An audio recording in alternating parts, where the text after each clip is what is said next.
Tonight, I have to say I get to check one of the bucket list things off as a preacher with you guys tonight. I forgot the lesson plan that I was doing tonight and brought this morning's Samson lesson that I did instead. So that's what we were rushing around to do, was to print the right outline that would go with the image of a football field here in a minute instead of the outline that goes with Samson. So thank you for that. Let me get everything wired up here and all right. So thank you very much for that. You know, it's been a little bit since I've seen you all, and there's just a lot of great things going on, and the work and labor that I'm in up in Nicholasville seems to be going good, and you all are a big support of that, and I just want to thank you at the beginning of the lesson tonight to tell you that. I do watch, and I was thinking and didn't think about it, but when I was trying to send this lesson outline yesterday, I was texting with Adam and didn't realize he was in Ireland and overseas until he sent me a picture back of a bust from the Westminster Abbey.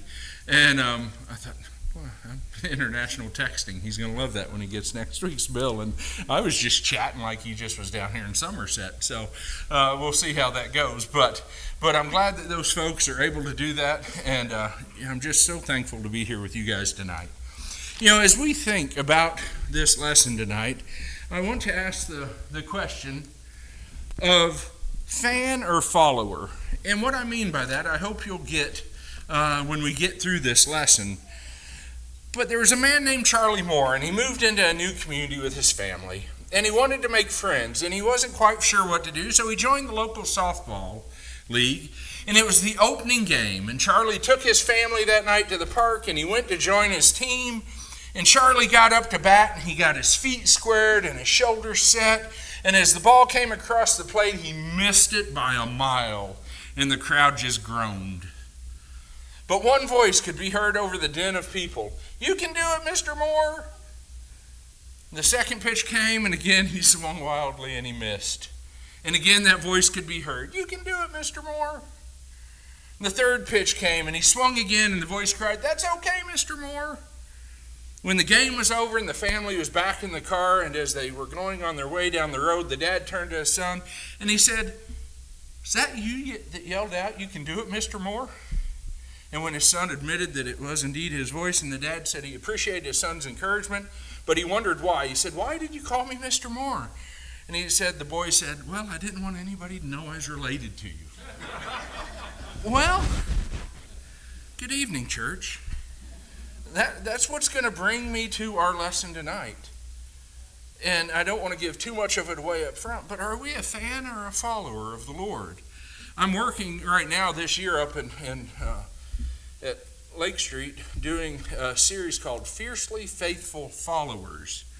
And as we do this, I'm building on different characters throughout God's great word that we can learn from what it means to be a true, fiercely faithful follower. So, to let you know, probably the next time I'm invited back down, you may hear about Samson or Noah or Abraham or some of these others that I think we can learn from because of the way they lived. But what we really need to think about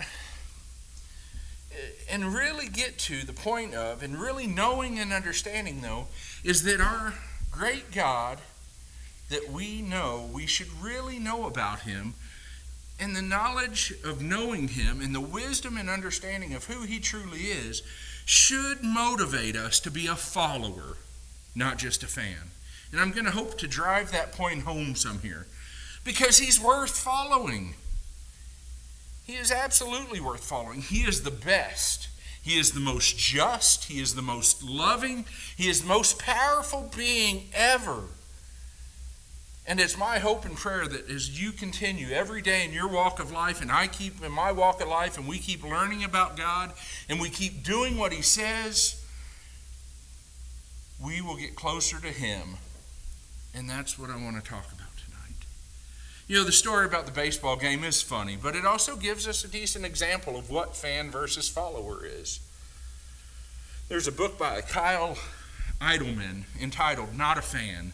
And in that book, he points out that there are people who are followers of Christ, and there are others that are more like fans, as we might call them. So what's that difference? That's what we're going to talk about for a minute today. Fans are folks who only go to church. That's the key up front. We all should be going, but fans go to church, but they don't really do much for Jesus because they have other priorities. These people are happy to show up and they're happy to shout out encouragements, and we see this in the public today either. There are a lot of fans of Jesus out in the world today. They shout out, but do they do anything with it enough that it changes how they live? And that's where we're going to distinguish between fans and followers. They don't act like they're related to Christ, though, when it comes down to it. They'll give lip service, just like the son in that story.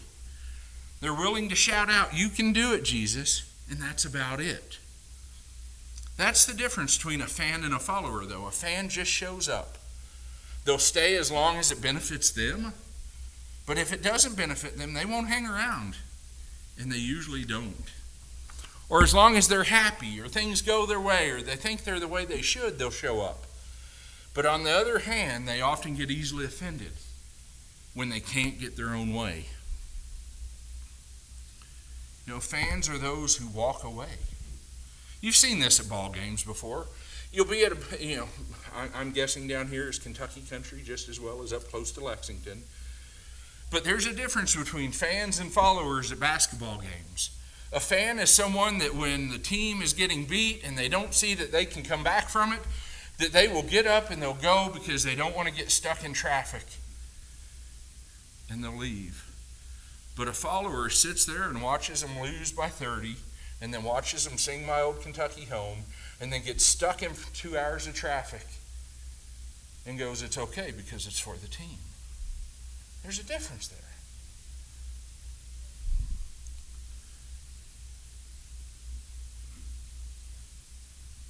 Let's look at John 6 and verse 66. As a result of this, many of his disciples withdrew and were not walking with him anymore. That's a fan. They weren't followers, they were fans. They no longer followed him. But why did they just stop following him, if we remember this? Because Jesus had offended them. He had said something they didn't like. They were pushed beyond their comfort zone. So they left and they didn't come back. You see, the crowd wasn't there to follow Jesus. In fact, if we remember, they're there because they wanted food. That was one of the things that drew them. They really weren't there for him at all. Just a day or so before this incident, Jesus had been teaching a huge crowd. The text in Matthew 14:13-21 tells us that it was 5,000 men that had gathered, along with women and children, to hear Christ preach to them. But as the day progressed, Jesus knew the people were getting hungry, and he had compassion on them. So he performed a miracle. Jesus took the 5 small loaves and the 2 fish from the little boy's lunch, and he blessed them, and he broke them, and he handed them out to his disciples to hand out to the crowd. And it says everybody was fed. Then Jesus sent the disciples amongst the people to gather up the leftovers. In this miraculous meal, there were 12 baskets full of food left over from those 5 loaves and 2 small fish. And the crowd was impressed. At that time, even some began talking about taking Jesus by force and pressing him into kingship. But knowing this, Jesus slipped away from the crowds at that time, and later that night, he walks on water, and he joins his disciples in their boat as they cross to the other side of the Sea of Galilee. And in John 6:24, it tells us, "So then the crowd saw that Jesus was not there, nor his disciples. They themselves got into small boats and came to Capernaum seeking Jesus." So they went seeking him. Why? Because he'd fed them. He'd gave them a free lunch. When I put this lesson together, Lowe's, where I do work, a little part-time work, it was a holiday of some kind, and they were catering in lunch. I showed up for free lunch on my day off. I went where the food was. That's what they were doing. They were going here. But Jesus didn't come to earth to offer a lunch buffet. That's not his point in this. He had compassion and felt sorry for them because they'd followed. But now when we see why they're following, they're just really fans. They wanted him to do another miracle at this time. They wanted him to do it, but he would not. And why did Jesus not do another miracle for them? Because they were fans. It wasn't going to change how they were impacted by what Jesus said. They were there. But Jesus wants followers. He wants followers. And what does that look like? What does a follower look like? The difference comes down to the difference of motivation and priorities, is what I'd like to submit to you in that. Is what they're doing it for and why they're doing it. A follower is the type that means it when he sings the hymn, "Where he leads me, I will follow." And I threw this up here. Where he leads me, I will follow. Where he leads me, I will follow. Where he leads me, I will follow. I'll go with him all the way. Fans don't actually sing that song that way usually. They might just in the crowd. But fans usually sing, "I'll go with you till the summertime comes and my events get in the way. And the baseball games and the vacations come and the campouts get in the way. I'll go with you till the winter when I'd rather snowbird." And there's nothing wrong with snowbirding if you're available. But go be a productive part of that congregation where you're snowbirding at. Don't just go hide away and have a vacation for 3 months. Go work for the Lord. If you're doing that up here and down there, you're not going to hear me ever say something bad about snowbirding. All right? But there's the difference. If you're just going to sit and fill your quota, you need to consider why you're doing those things. I'll go with you till life's a bummer. That's a real technical term there, but no, I'll go with you all the way. I'll go with you until I don't feel like getting out of bed anymore. Or because people have mistreated me. Or because I don't feel God has answered my prayers the way I want him to. If not, I'll say so long along the way. You see, friends, fans give up and they'll walk off when the Lord doesn't give them what they want. Or worse, sometimes is they'll stay and they'll damage the church more than they should be.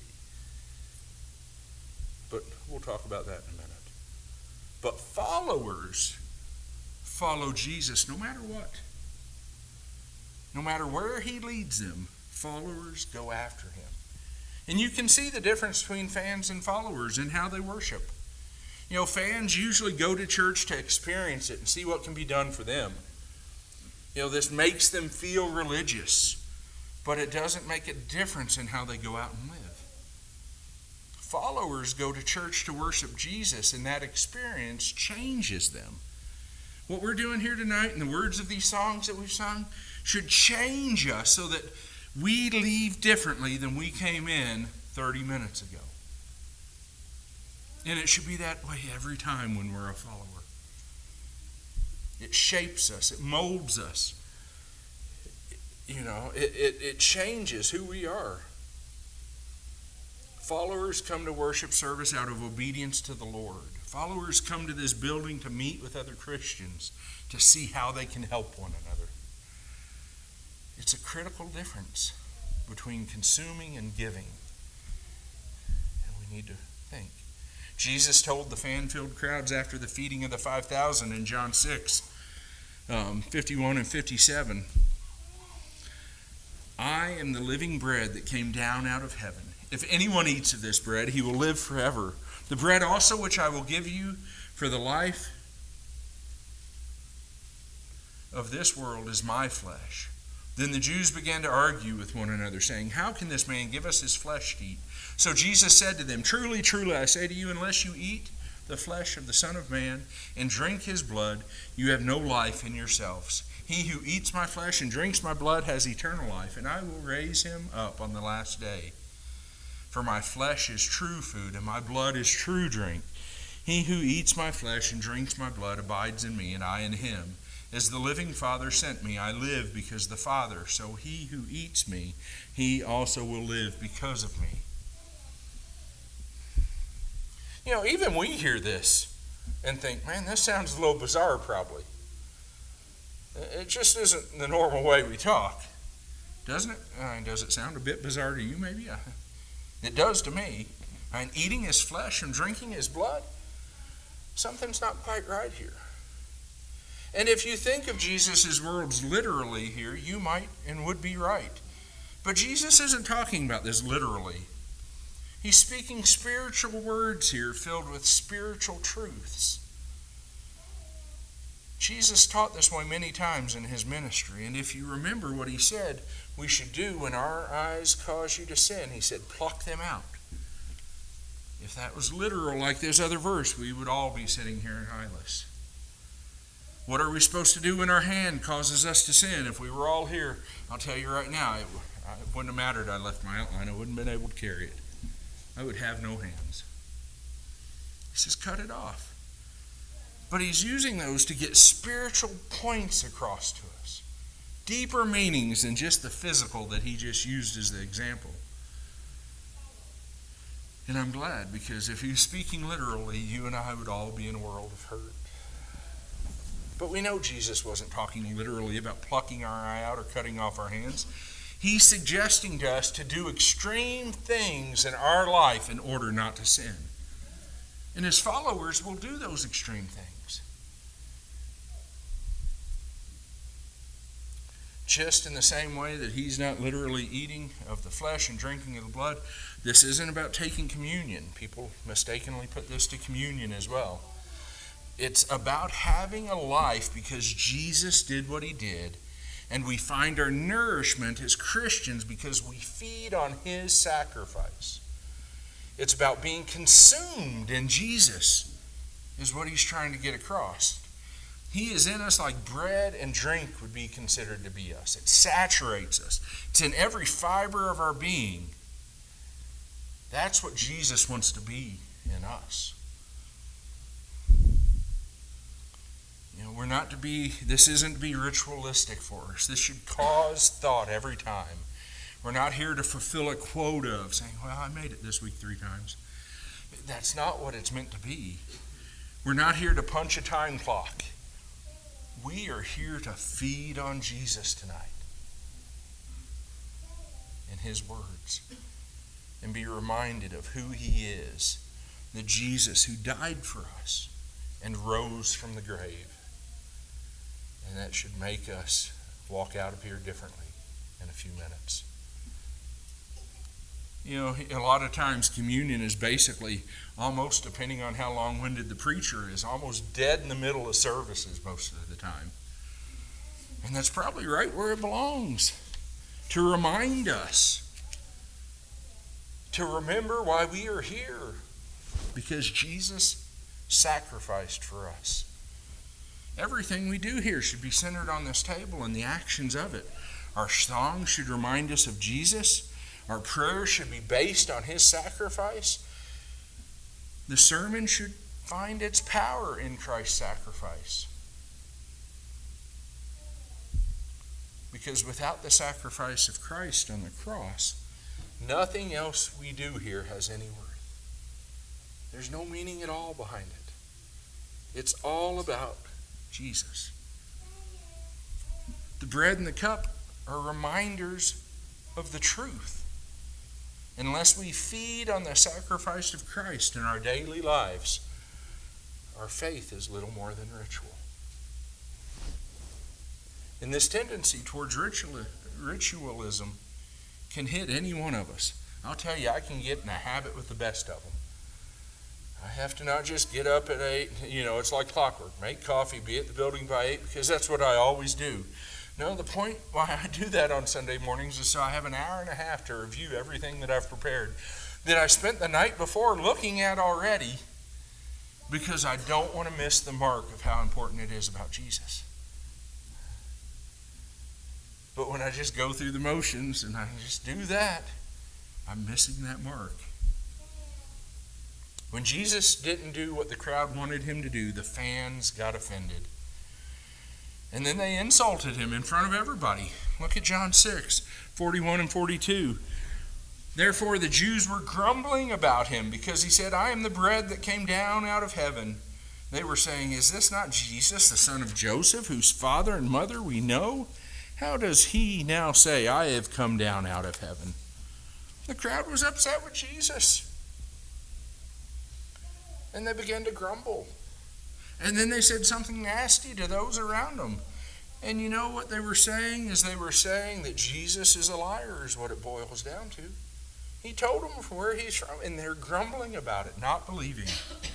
He couldn't possibly have come down out of heaven because we know his folks. I'm telling you, those people were fans. They weren't committed to Jesus. So they didn't care that they'd insulted him by saying this. They didn't care that they spread dissension amongst those that might want to follow him. All they cared about was that they justified themselves. And they were willing to damage Jesus so that they could look good in their own eyes. And I'll tell you, us, the followers in here tonight, you will feel this way by the fans in the world. You will be made to feel bad for, you're going to services again on a Sunday night? And I'm not talking about the checking in part of it, but you guys chose to be here tonight, so I commend you for that. But you'll feel it from the world.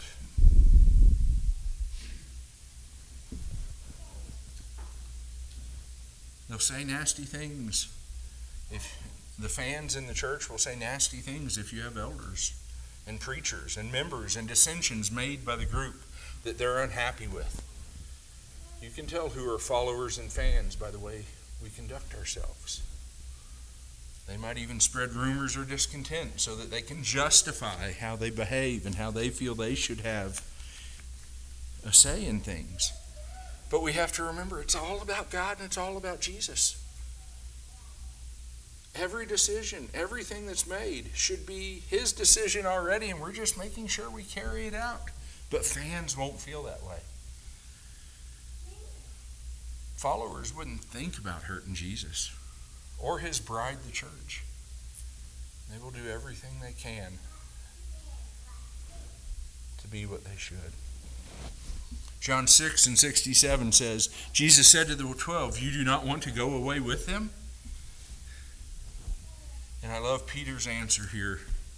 Lord, to whom shall we go? You have words of eternal life. We have believed and have come to know that you are the Holy One of God. I tell you, when your friends and maybe even family and people outside of here are just fans, when they make you feel bad, you remember Peter's answer. And you go, where would we go except to the Lord? Don't let them do that.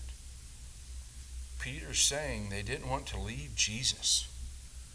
Where else would you go?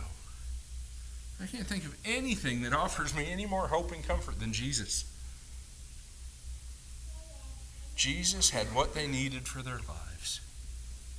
And they believed in Jesus and they knew who he was. Peter was saying that they didn't want anyone else and they would follow Jesus wherever he led them. So when you go back to that good old song, where he leads me, I will follow. Where he leads me, I will follow. Where he leads me, I will follow. I'll go with him all the way. You know, as I like to do, I always like to give a challenge for the week. And my challenge this week is to make sure we're not fans. To make sure not to be a fan or fall into that fandom category, but to be a follower. To learn about God and realize who he is and that he is worthy to be followed. And to become fiercely faithful followers of his. Fierce is standing up in the face of the world saying, I am not going to let you change my mind. Faithful is doing big things that make no sense because you know who you follow. Put those together and you'll stand out, brethren. You will look different, you will seem different, and you will feel different, but that's okay. Because you should take comfort in the other followers that you have here with you. Take encouragement in one another. We should be the kind of follower who loves his fellow Christians, even when things are bumpy or when things are hard, and they will be. Trust me, there'll be something that pops up that causes us to grate on each other. An old friend, and a lot of you know him, Gary Sandusky, used to talk about human chiggers. How they just get under your skin and you'd be itching at them. Well, that's going to happen. But followers keep following along even when that goes, even when that takes place. But the reason we follow is because we're committed. We've got to be committed to Jesus. We've got to put him on in baptism and have a commitment that will last all our life to him. So do it, and do it fiercely. Obey what he says in his holy book, and don't base your relationship on the Lord on this group of people or how well they worship or what they're doing. But you become the most fiercely faithful follower you can be. And when the person next to you or across the aisle starts doing that, this place will come on fire for the Lord. And you talk about being a light. It will be seen and known, and there will be nothing that can be done about dampening the light that it's putting off. But by faith, the fierce faith of a follower, that faith will last forever. So the last question I have tonight is, who's put on Jesus? Have you put on Jesus in baptism? Have you been made new? Have you obeyed the gospel? I like this slide because I don't know that I've used it down here, but I love the depiction. The gospel enacted in 1 Corinthians 15:3-4 is said to be his death, his burial, and his resurrection. And when you go over to the book of Romans and you look at it and you understand it, that's what we're called to do, to die to sin, to be buried in the water, and to be raised a new creature, a new creation in him, and point and walk and strive towards heaven. Well, today is your chance, folks. Today is your chance to obey him if you need to. Or today is your chance to recommit and say, maybe I've slipped into that fan column and I need to get over and be a follower again. If we can help you in any way on either of those things, please come as we stand and sing the invitation song.